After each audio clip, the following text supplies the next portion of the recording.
Bienvenue à toutes et à tous sur la chaîne YouTube Monsieur Je sais tout. Nouvelle vidéo exceptionnelle puisque tournée ici, je suis de nouveau en Arizona, à Prescott, pour rencontrer celui, j'imagine, que vous avez reconnu, Greg Reverdio. Bonjour Greg, merci de m'accueillir. Ouais, bah merci d'être revenu. Greg est le patron ici de Pilot Institute. Pilot Institute, il faut savoir que c'est le plus grand centre de formation de pilotes drones au monde. Tu formes déjà combien de personnes 300, là on a presque 370 000 étudiants au total dans notre système. Alors vous ne le voyez pas, hein, mais on est au cœur de locaux magnifiques, de studios, différents studios d'enregistrement. Et d'ailleurs, Greg, tu viens de m'annoncer que tu allais bientôt changer pour Ouais, des studios encore plus grands. on déménage, bah là on loue ici, on a acheté notre propre bâtiment. Il est en restauration pour l'instant, on devrait déménager au mois de décembre. Tu es d'origine française, mais Ouais, plus américain finalement que français, puisque tu as passé, on le rappelle, plus de la moitié de ta vie aujourd'hui ici aux États-Unis. On ouais. s'est rencontrés sur un salon il y a 2 ans, 3 ans à Las Vegas. Ouais, je suis ici depuis 22 ans maintenant et je suis venu ici quand j'avais 20 ans. Voilà, les maths sont faciles. Et on échange régulièrement ensemble et je suis ton actualité parce que, bah, évidemment, tu es au cœur ici aux États-Unis des difficultés que rencontre DJI sur le territoire. Et un événement m'a poussé à venir de nouveau te rencontrer pour que tu nous expliques un petit peu où ça en est. Ça nous intéresse beaucoup en France, puisque le DJI R3S qui vient d'être annoncé, alors tu as pu finalement en avoir, t'en procurer un, on essaiera de savoir comment. J'étais fier de venir avec celui-ci en pensant que c'était le premier que tu allais voir, Ouais. mais non, finalement c'est le deuxième et tant mieux pour toi. Mais ils ont des difficultés à rentrer sur le territoire. Tu peux nous expliquer ce qui se passe actuellement encore difficulté pour DJI ici aux États-Unis. Ouais, et c'est une nouvelle difficulté depuis qu'on s'est parlé il y a 6 mois. Aujourd'hui, ce qui se passe, c'est que certains drones, donc celui-là, mais aussi d'autres, qui sont les drones Enterprise, donc les drones professionnels, qui restent bloqués à la douane. Et l'excuse que la douane, donc la douane chez nous, ça s'appelle CBP, Custom Border Patrol, et l'excuse qu'ils donnent, c'est que ces drones sont fabriqués par du travail forcé d'un groupe musulman qui est en Chine, qui est apparemment que le gouvernement chinois n'aime pas et qu'ils utilisent pour du travail forcé. Donc ça, c'est l'excuse que le gouvernement dit. Et selon les lois américaines, tout ce qui arrive aux États-Unis qui a été fabriqué sous du travail forcé ne peut pas rentrer. Et donc ils les bloquent pour l'instant en donnant cette excuse au port d'entrée et les drones restent bloqués là-bas. Et donc en fait, ce que tu viens d'entendre, ce que j'ai parlé il y a une semaine ou il y a 2 semaines, ça fait déjà des mois que nous, on l'entend par derrière. On ne pouvait pas vraiment en parler parce qu'il n'y avait pas vraiment de preuves jusqu'à ce qu'un gros journaliste ici ait sorti l'histoire en disant que les drones étaient bloqués.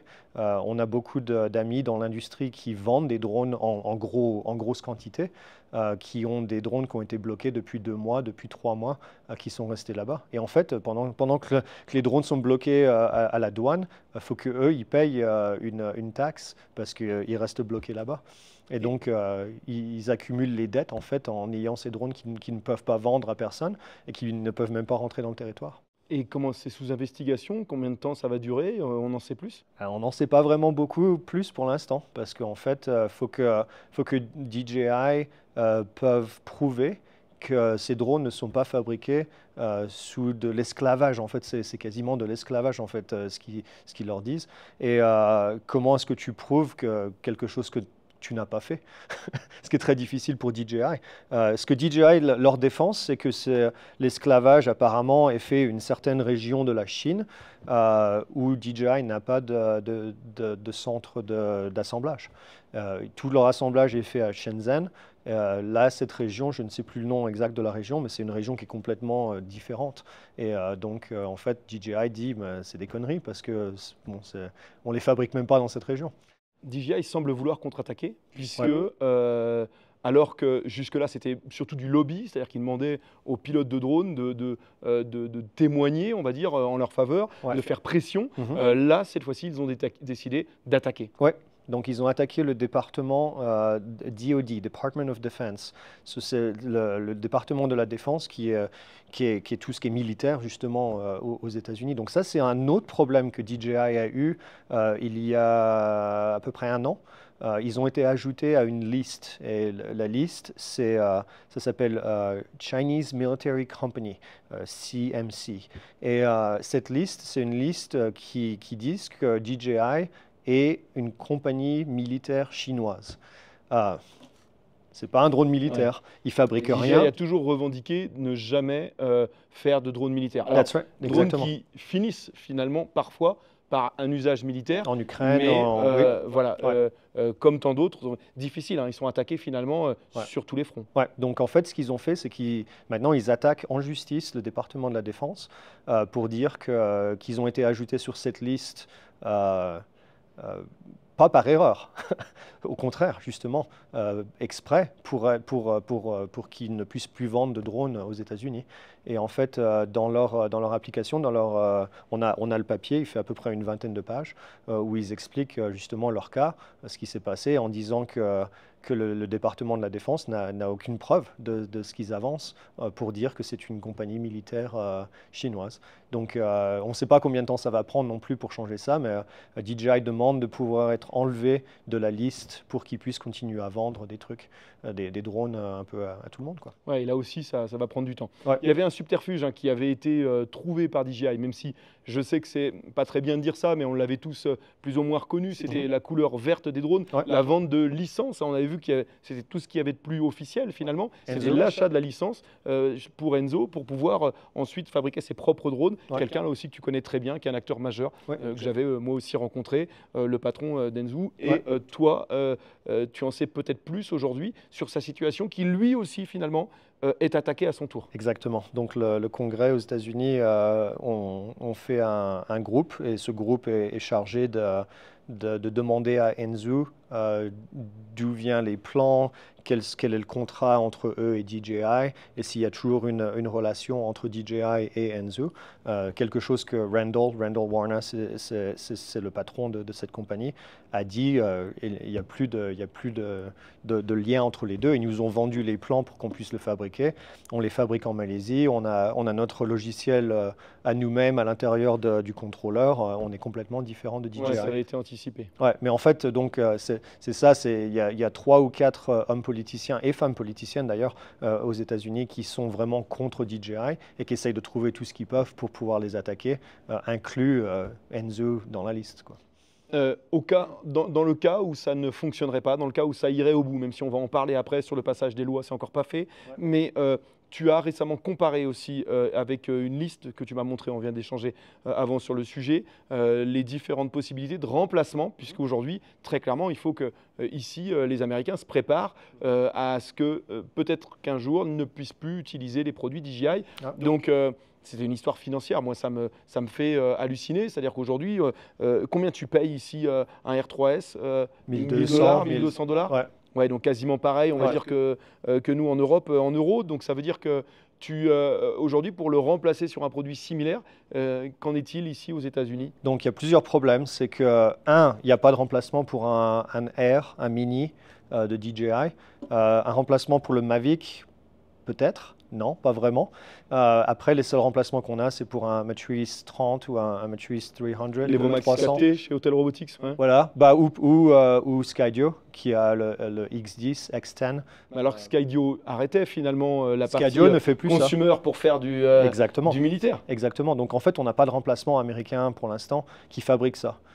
Et de toutes mes discussions avec les fabricants américains, il n'y en a aucun qui est intéressé à faire ce genre de drone. Ils veulent faire des drones pour la défense, ils veulent faire des drones pour la police, ils veulent faire des drones pour les pompiers. Ils ne sont pas intéressés à faire des drones pour toi et moi et nos 350 000 étudiants qu'on a. Oui, ils le savent et je pense que ceux qui suivent la chaîne aujourd'hui le savent. Il y a une telle avance de DJI dans notre secteur que ça paraît en plus impossible pour les rattraper, ou ça serait vraiment difficile. Ouais. Donc aujourd'hui, qu'est-ce qu'on peut espérer? On peut espérer que la loi ne passe pas. C'est compliqué entre le Congrès, la maison. Je ne sais pas si tu peux nous expliquer, caricaturer un petit peu comment ça se passe, mais en fait, tout ça a peut-être une chance finalement de tomber à l'eau. Ouais. Donc nous aux États-Unis, on a le Congrès. Le Congrès est la branche qui fabrique les lois, en fait, qui les envoie au président pour qu'elles soient signées. le Congrès est divisé en deux catégories. On a le House of Representatives, la maison, si tu veux, je ne sais pas le mot en français exactement. Peut-être l'Assemblée, non? L'Assemblée, peut-être. L'Assemblée et le Sénat, Et le même Sénat, si c'est pas ok. la même manière Oui. entre les grands électeurs et les députés, mais Ouais. voilà. Ouais. Bah, un peu comme en France alors. Oui. Donc et le Sénat, donc de l'autre côté. Pour l'instant, nous, dans la maison, je l'appelais la maison, ils ont passé une loi. La maison a dit, OK, on veut faire ça, on veut interdire les drones DJI. Le problème, c'est qu'ils ne peuvent pas le faire tout seul. Il faut que le Sénat aussi soit d'accord sur la même version du texte pour que ça puisse aller au Congrès et que ça aille au président. Donc maintenant, on a un blocage en fait où les deux ne sont pas d'accord. Bien sûr, par-dessus tout ça, on a une élection présidentielle qui arrive dans une dizaine de jours, ce qui va changer beaucoup de choses, ce qui va aussi dire que peu importe qui gagne, il va y avoir beaucoup de changements qui vont arriver dans les 6 prochains mois. Mais ce qu'on pense qui va se passer, c'est que le Sénat va devoir aller parler à ceux qui ont fait la loi du côté de la maison et savoir s'ils vont être d'accord ou pas. Le problème, c'est qu'il faut qu'ils attachent cette loi à quelque chose, un paquet. En général, c'est un gros paquet qui est envoyé et puis tout le monde dit « OK, bon, on est bon pour ça, on ajoute ça, on enlève ça ». Un projet global de loi sur lequel ils viennent ajouter des amendements. Ils viennent s'ajouter, voilà. Et le problème, c'est que le projet qu'ils essayent d'utiliser pour l'instant est un projet énorme. C'est le projet qui va refinancer notre ordre militaire complètement. Donc en fait, c'est un projet énorme et ils sont déjà en retard. Et ils ne veulent pas rajouter beaucoup de choses sur ce projet. Donc, ce qu'on pense qui va se passer, c'est que cette loi va mourir gentiment parce qu'elle n'est pas assez grosse pour être ajoutée à ce gros projet qui doit passer très rapidement. Donc, ça ne veut pas dire que dans 6 mois ou dans un an, on n'a pas quelqu'un d'autre. Bon, ce qu'on a vu, c'est une personne, elle s'appelle Elise Stefanik, elle est de l'État de New York, c'est elle qui a commencé ça. Et maintenant, on commence à voir quelqu'un de Floride qui fait la même chose. Maintenant, on en a un autre qui est dans le Massachusetts qui veut faire ça. Donc, il y a plusieurs hommes politiques qui essayent de faire un peu de... Elle risque de fédérer au fur et à mesure. Ouais, et puis de rajouter. Bon, aussi, ce qui se passe, c'est qu'ils veulent tous essayer d'être bien vus par le candidat à l'élection, des deux côtés d'ailleurs. Donc, ils font ces petites lois, ils proposent ces petites lois en disant « Hey, regarde, je suis en train de faire quelque chose. Donc, si tu te fais élire, tu peux me prendre en tant que vice-président, en tant que ci, en tant que ça. » Donc, ils essayent de faire un peu de mouvement pour se mettre devant les autres, quoi. Bon, je pensais hier pouvoir convaincre Donald Trump. Je te le disais, avoir eu la chance hier de le rencontrer en meeting à Las Vegas. C'était complètement dingue, évidemment, de le voir. Ouais. Par contre, c'est évidemment pas rassurant sur ses propos sur l'American First. Donc, vraiment, le développement de votre économie en premier. Et donc, on ferme toutes les vannes sur tout ce qui arrive de l'extérieur. Ouais. Donc, forcément, c'est pas de bon augure pour DJI, même si ça va peut-être ajouter quelques mois supplémentaires, mais le candidat n'a pas l'air très ouvert à l'idée de continuer à travailler avec la Chine. C'est beaucoup vraiment on voit beaucoup de propos anti-chinois du côté des républicains, c'est certain. Mais aussi, on le voit aussi du côté des démocrates. Donc, c'est plus d'un côté que de l'autre, mais c'est pas seulement d'un côté. Donc, c'est un peu un problème. Eh ben écoute, merci Greg pour cet échange. J'espère que ça vous aura plu d'en savoir un petit peu plus sur ce qui se passe ici, donc aux États-Unis avec DJI. Ouais. On continuera, comme je l'avais dit, de toute façon, de suivre de près cette affaire dans nos différents échanges. Merci encore à nouveau à toi de m'accueillir ici. Et puis, j'ai envie de te dire bonne chance parce que si demain, le monde du drone ici se prive du DJI, alors que vous êtes quand même des utilisateurs acharnés, même s'il y a de très belles marques ici qui se développent, mais elles ont souvent du retard. Donc, j'espère pour toi, pour tes équipes, que ça va continuer encore un petit peu et puis que tout ça va rentrer dans l'ordre, que tout le monde va trouver un accord. Oui, bah pareil. On fera des voyages en France pour aller acheter des DJI. Ouais, je t'en ramènerai dans mes valises. Dans des valises, voilà. Merci Greg. Merci. Voilà, on m'a toujours dit que si un jour on vous laisse revoir, il fallait avant tout se quitter. Il est temps maintenant. Puissions-nous nous retrouver. À très vite. Ciao.